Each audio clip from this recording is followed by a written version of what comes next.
Sarah adalah istri pertama dari Nabi Ibrahim, tetapi pernikahan mereka berdua belum dikaruniai seorang anak.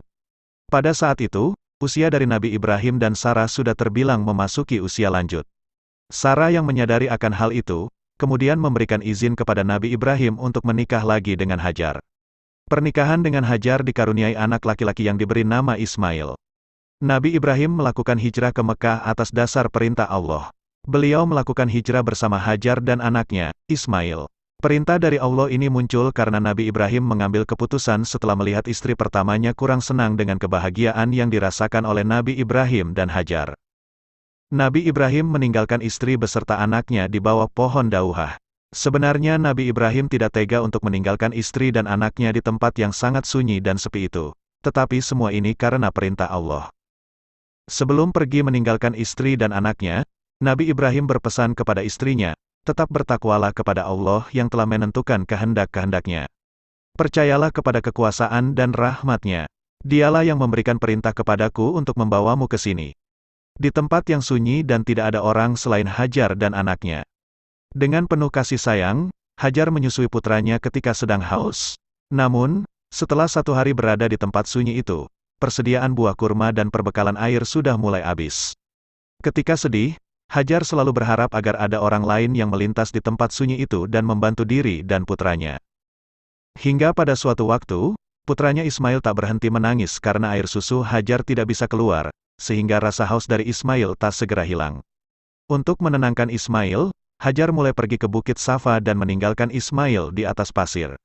Hajar berharap ketika sampai di Bukit Safa menemukan air agar rasa haus putranya hilang. Ketika sampai di Bukit Safa, Hajar tidak menemukan air yang bisa diminum. Kemudian, beliau berlari untuk pergi ke Bukit Marwah, namun di bukit itu tetap tidak ada air yang bisa diminum. Hajar bolak-balik ke Bukit Safa terus ke Bukit Marwah sebanyak 7 kali, tetapi tetap tidak ditemukan air yang bisa diminum. Hajar kembali menuju Ismail dengan penuh rasa bingung dan cemas karena tidak menemukan air. Namun, Allah berkehendak lain dengan menolong Hajar melalui malaikat Jibril. Kemudian malaikat Jibril menghentakkan kaki di dekat kaki Ismail, hingga keluarlah air yang cukup banyak dan menyebar dan membentuk seperti telaga kecil. Setelah itu Hajar meminum air itu untuk menghilangkan rasa hausnya. Tak hanya itu, Hajar merasa kenyang setelah meminum air tersebut dan kemudian beliau menyusui putranya, Ismail. Air tersebut memberikan banyak sekali manfaat bukan hanya untuk Hajar dan Ismail saja, tetapi kepada banyak orang. Seperti rombongan suku Jurhum yang pada saat itu merasakan rasa haus dan bingung mencari sumber air. Seiring dengan berjalannya waktu, semakin banyak orang yang mulai tinggal di dekat air tersebut, sehingga tempat yang tadinya sepi dan sunyi perlahan-lahan mulai ramai dan Hajar tidak merasakan kesepian.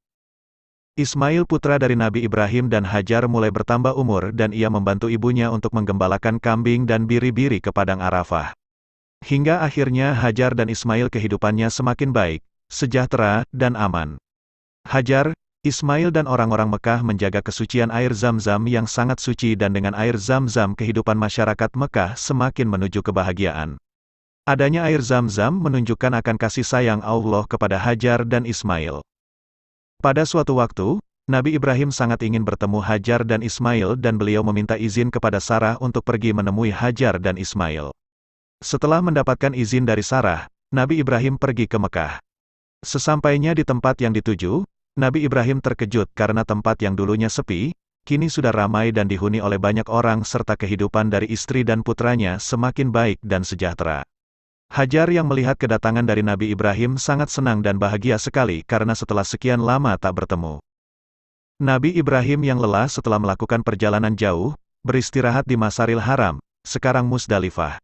Nabi Ibrahim yang tertidur pulas mendapatkan mimpi berupa perintah untuk menyembelih putranya, Ismail sebagai kurban kepada Allah. Setelah mendapatkan mimpi itu, Nabi Ibrahim segera terbangun dari tidurnya dan berpikir sangat lama sambil berusaha mengartikan maksud dari mimpi menyembelih putranya.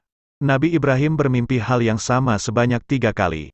Pada mimpi ketiga, Nabi Ibrahim mulai yakin bahwa perintah untuk menyembelih itu merupakan perintah dari Allah.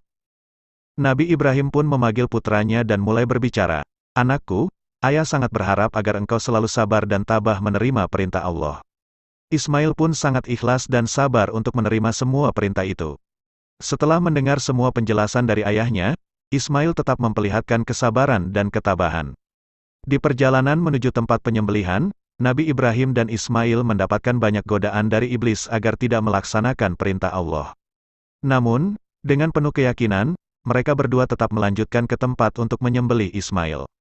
Setelah sampai di tempat tujuan, Nabi Ibrahim tidak tega untuk menyembelih anaknya, sehingga beliau menutup wajah Ismail.